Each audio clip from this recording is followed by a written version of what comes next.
It is that time of week again. It is the Dynasty Deep Waiver Wire show for you Dynasty Degens out there. And I call you Degens because I'm a Degen myself.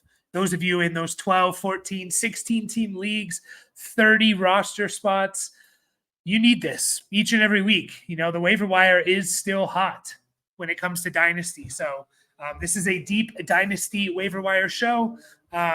And we're just going to jump right into it. A lot of running backs in today's list, which is kind of how it should be for the most part. But we do have a couple quarterbacks. Tyrod Taylor, I'll throw him out there if he's not already rostered in Superflex leagues. He definitely should be, especially because Aaron Rodgers is now, dealing with some leg issues. I think in both legs, they said. He's a 40-plus-year-old quarterback who just came off an Achilles, and he talks about the knee injury and all of that stuff. So it's a little bit alarming. If Tyrod Taylor's not on your team and is not rostered, you need to go out there and roster him for sure in Superflex leagues because there's a chance he takes over. And honestly, Tyrod Taylor is not terrible considering the quarterback play at the moment. He's not a terrible option. He can run the ball a little bit. He has some good weapons in Breece Hall and Garrett Wilson. So, he definitely needs to be rostered. And Mason Rudolph, this is a pretty obvious one here. Mason Rudolph also needs to be rostered, in my opinion. I mentioned him last week. Actually, the last 2 weeks, I think, on the Dynasty Waiver Wire show. You should be grabbing Mason Rudolph because it doesn't look good, Will Levis. And honestly, if Will Levis misses a game and the Titans' offense looks pretty good, and they win again, I think he could potentially get benched. Will Levis, that is. So I think definitely Mason Rudolph should be on the roster here as well. Into the running backs. We have a long running back list here. Aaron Champlin, I think I'm saying that right. I actually mentioned these two guys for the Steelers last week. I mentioned them. They were both on the practice squad. Champlin and there was someone else, and I'm just double checking his name real quick. Jonathan Ward. So Champlin's back on the waiver wire, on the practice squad, but he was the one that was called up when Jaylen Warren was missing the game. So, they put him back on the practice squad. If Warren's going to miss more time, they're probably going to bring him back up and have him on the team. He only had a carry. He didn't really do much, but Cordell Patterson also got hurt. So that's something to keep an eye on as well. If Cordell Patterson's hurt as well, now you're looking at Champlin as potentially the RB2. And, every RB2 should be rostered in Dynasty, especially in these deeper Dynasty leagues, 100%. Jonathan Ward is another player that's on their practice squad. Maybe he even gets called up if Cordell Patterson is out. Avery Williams and Jace McClellan. Avery Williams is currently the RB3 for, at least on the depth chart, for the Atlanta Falcons. He's basically He's returning kicks and punts. That's kind of what he's doing. But Bijan Robinson's dealing with an injury. I guess that's why that's why Tyler Algier played more. He was playing more in last week's game, and Bijan has a hamstring injury. They play Thursday night. Hamstring injuries can linger. What if Bijan misses a few weeks? It's going to be either Avery Williams or Jace McClellan that are going to be, and I put them as wide receivers, they're running backs, that are going to be the kind of the RB2 for this team. So Jace McClellan's a rookie. I think he's probably a little bit more rostered because he is a rookie in those deeper Dynasty leagues. Avery Williams is the RB3 according to depth charts. So, both these guys could get a bump, and they might be worth an ad in those deeper leagues because you just never know how long these injuries. We should know by now, right? Christian McCaffrey, calf injury, he'll be fine by week 1, and now we're talking about early November for him to come back. You just never know when these guys are going to come back from injury. So definitely worth an ad, either one of those guys or both. Blake Watson. Blake Watson is another one here. We talked about Tyler Bidet last week and potentially picking him up. He was getting more work. And then, Bidet had that scary injury where he had the fumble and he had some kind of, seizure or something happened to him that was kind of scary. I don't know his status, to be honest. That being said, Blake Watson's someone I've liked since the draft. He's a really good receiving back.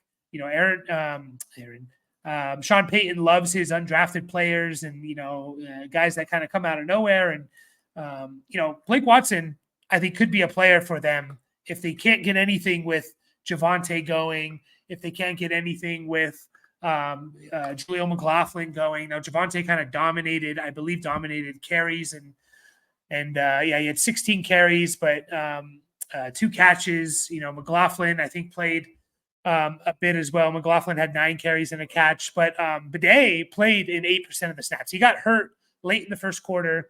Up until that point, he played 8% of the snaps. So you kind of do the math and you say, okay, well, if he played the full game, he'd be right around 25%. So Blake Watson, if he gets on the field and shows he can do something, they might give him more playing time. Definitely a player I want to be stashing. Julius Chestnut, keep trade cut RB 110. If you didn't know about Julius Chestnut, he is currently the RB3 for the Tennessee Titans. It's obviously Tony Pollard, Tajay Spears, and then it's Julius Chestnut. And that's the only other running back they currently have on their active roster. And then they have a rookie out of Tennessee, Jabari Small, who is quite small, on the practice squad. That's it. This team just ran the ball 37 times with their running backs. It was at 22 carries for Pollard and 15 for Tajay Spears. This is the direction they might go. They might just say, hey, we're going to be a run-first team, play good defense, and limit the amount of things we ask either Will Levis or Mason Rudolph. They play the Colts, right, next. That's a good matchup. They get some tough matchups after that. But Julius Chestnut, if they are going to be this run-first team and they're going to want to run the ball 30, 35 times a game between 2 running backs, then Julius Chestnut needs to be rostered, in my opinion, because if either Tajay Spears or Pollard gets hurt, then he's going to get a significant boost in production here. So Julius Chestnut, most people probably don't know who he is. Maybe he's rostered because he is on an active roster, but he's been in the league since 2022. Only has 9 carries in his career. So just a thought there. Chris Brooks is a kind of a mainstay on this Dynasty waiver wire show. I'll keep bringing him up as long as he's on. He's the RB3 for the Packers right now. Essentially, I know that's a Dolphins uniform, but he used to be on the Dolphins, but now he's the RB3 for the Packers. So Aaron Jones has a history of injuries. Emmanuel Wilson's looking good. Matt LaFleur loves using 2 running backs. I keep saying that week after week, like he's going to use 2 running backs. That was my worry about Josh Jacobs a little bit. It's like, man, that Matt LaFleur is not just going to give Josh Jacobs 90% of the snaps. That's not what Matt LaFleur does. So, he needs to, I think, be rostered because he's currently the RB3. I think I said Aaron Jones and Aaron Jones is on the Vikings. I meant Josh Jacobs. He's not really injury prone, but you never know. Like you never know with one of these guys, Wilson or Josh Jacobs could get hurt, and then Chris Brooks is the RB3. Tyler Goodson. Jonathan Taylor dealing with it was a mild high ankle sprain. I thought high ankle sprain means it's not mild. I think that's a little bit of an oxymoron. I guess it's on the lower side of a high ankle sprain. Whatever. There's a chance that Jonathan Taylor misses time. Currently on in their running back room, they have obviously Jonathan Taylor. Trey Sermon is probably going to be the early downs back if Jonathan Taylor misses. And then you have Tyler Goodson, who I think would be more of the pass catching guy. And I kind of like that role if Flacco's the starter. Then I think you could see like a decent, a desperation flex in a deep dynasty league kind of play with Tyler Goodson. So, he's the RB3 currently. Evan Hall, I will mention, he's actually next on my list. Evan Hall is on their practice squad. So I think Evan Hall is a little bit more rostered, even though his keep trade cut ranking is lower. I feel like Evan Hall is a little bit more rostered than Tyler Goodson, but both those guys potentially worth an ad if Jonathan Taylor is going to miss any amount of time. And usually with high ankle sprains, you miss either one game you miss either no games or you miss 3 games. So there's a chance that Jonathan Taylor misses several weeks. Hassan Haskins, another mainstay on this Dynasty waiver wire show. There's a few teams out there that I want to roster all the running backs on their active roster. Miami, San Francisco. the Chargers are one of them because they are a run heavy team. Maybe the Titans now, if they're going to run that much. But Hassan Haskins is the RB3 right now on the depth chart for the Chargers. He's playing behind J.K. Dobbins and Gus Edwards. None of those guys have kind of been the model of perfect health. So, Hassan Haskins has some familiarity with Harbaugh going back to Michigan. So, there's a path for Haskins to be fantasy relevant. All it really takes is one injury, and we could be talking about him being fantasy relevant. Deneric Prince is kind of another mainstay here. He is currently, I know he has he used to be on the Chiefs. He was on the Chiefs practice squad. Thought he was going to be more of a player for the Chiefs this year, and then he got cut and replaced by Carson Steele. Deneric Prince is currently on the practice squad of the Miami Dolphins. So not only do I want to roster every single active running back for the Miami Dolphins, I also want to roster their practice squad guys, especially when Mostert's hurt, right? Jeff Wilson got hurt before the game.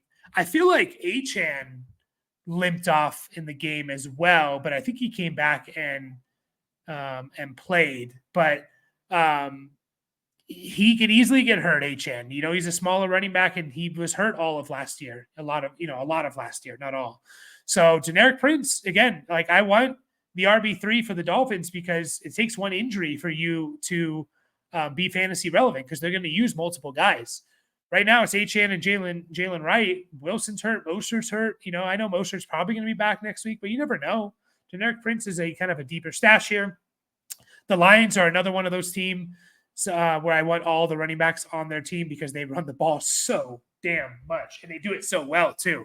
Obviously, you got Montgomery and Gibbs. One of those guys get hurt. You could be seeing the rookie Sione Vaki getting a little bit more of some playing time here. He's currently their RB4.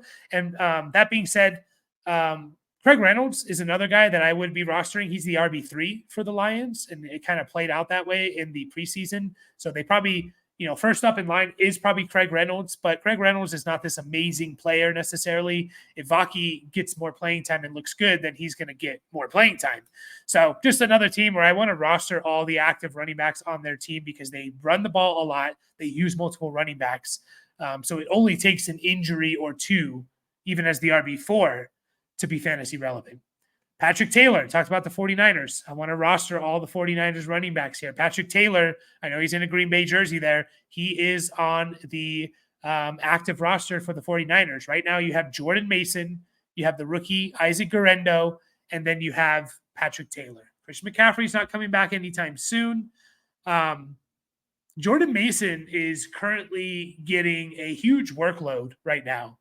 28 carries, 20 carries, 19, 24. He's also getting a catch or two every game. The guy's getting, north of 22, 23 touches every game, couple games over 25 touches. What does that mean? Well, it means he's great for fantasy. It also means he has a lot of opportunities to get hurt, right? He's never, he's never had this many carries. The most carries he's ever had in a season before this year was 43. He surpassed that in the middle of week 2, right? Even going back, looking at college stats for Jordan Mason, the most carries he had in a season is 172. So this is a guy who already has 91 carries. The guy's literally 4 games away from surpassing his season high ever. I mean, I don't know what he did in high school, but in college and professional. That raises the alarm a little bit, right? And basically tells me, I want to be rostering, obviously, Guerendo, who's going to be rostered by most people because he's a rookie, and Patrick Taylor. And there's a really good chance. How many times have we thought for the 49ers, starter goes down, this is the next person in line? Trey Sermon, you're the next one up, right? Elijah Mitchell gets hurt. Who was it? One of the running backs a couple years ago gets hurt. Trey Sermon, who people were drafting, you're next up in line.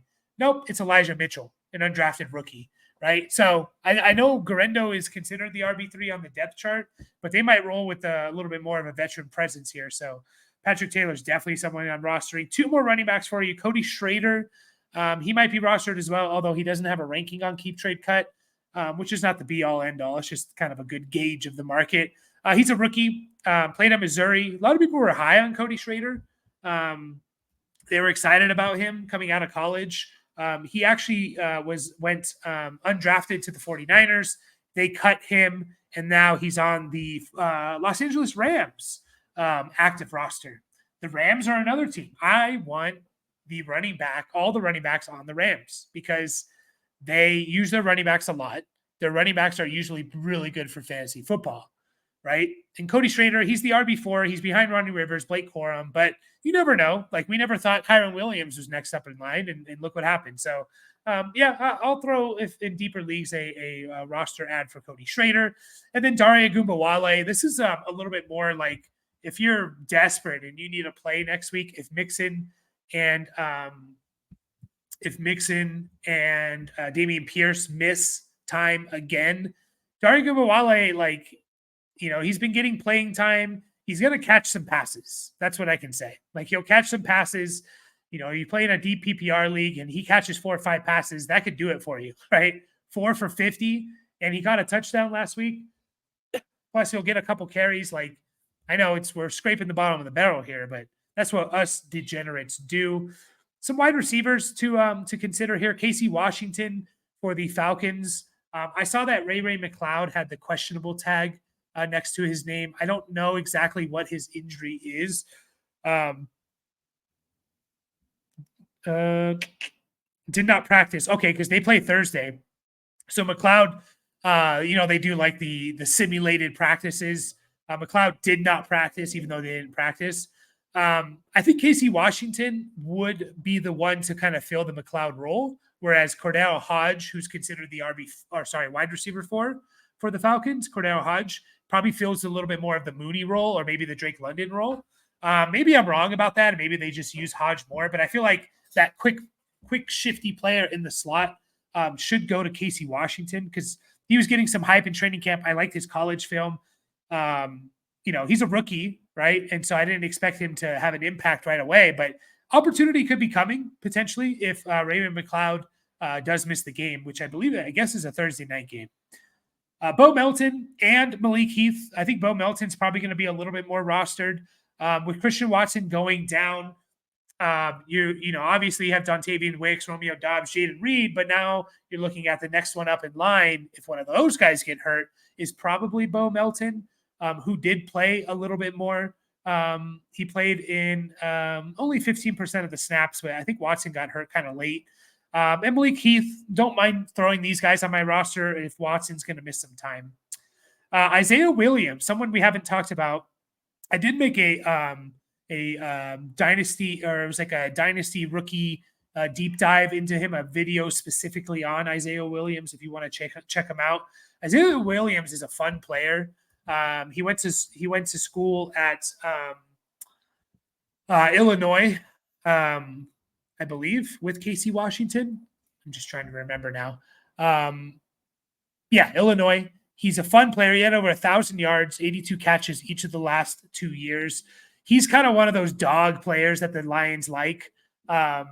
So, he's an interesting one. Like, obviously you have Amon-Ra, Jameson, Khalif Raymond, Tim Patrick. But Isaiah Williams, like, if something were to happen specifically to Amon-Ra St. Brown, Isaiah Williams could be the player. It's probably going to be Khalif Raymond, but Isaiah Williams also could get some run in the slot because I think that's where he kind of profiles the most. I know Amon-Ra is not just a slot player necessarily, but you also have Allen Robinson. He's more of a Jameson Williams or Tim Patrick replacement. So Isaiah Williams is interesting. I like him. I think I would take a stab at him if I play in a deeper league.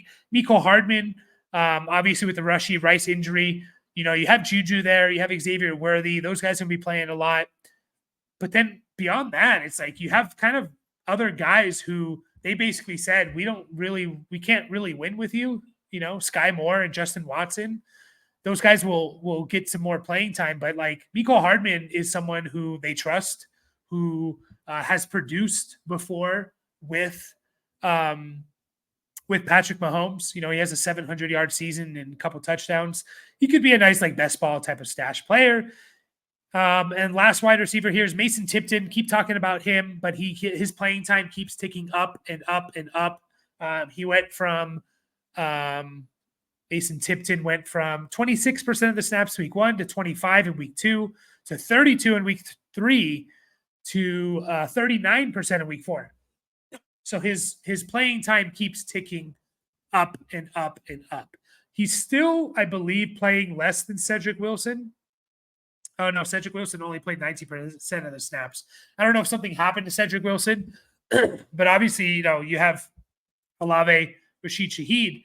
Mason Tipton, who is a rookie, by the way, he is carving out a little bit of a role for himself, which is kind of impressive as an undrafted rookie to already carve out a role where you're playing 40% of the snaps. So he could just be like one of those more of a long-term type of player. Like he could be a more of a long-term type of player, but he's also playing and he could produce. He's small, but he's speedy. He runs, I believe, a 4.34. Yeah, 4.34. So he might be more of a Rashid Shaheed replacement. So there you have it, guys. That is the Deep Dynasty Waiver Wire show. As always, like and subscribe. We just hit 600 subscribers. Help us get to 700. Appreciate you all. We'll be back next week with more Dynasty. We'll also be putting out more Dynasty content in general. Putting out, don't have any tight ends for you, by the way. Sorry about that. But putting out more Dynasty content. We're going to be putting out some Dynasty price checks, buy, sell, hold on some players now that we're a month in, risers and fallers and things like that. So appreciate you all. More Dynasty content to come. Like and subscribe. Catch you guys in the next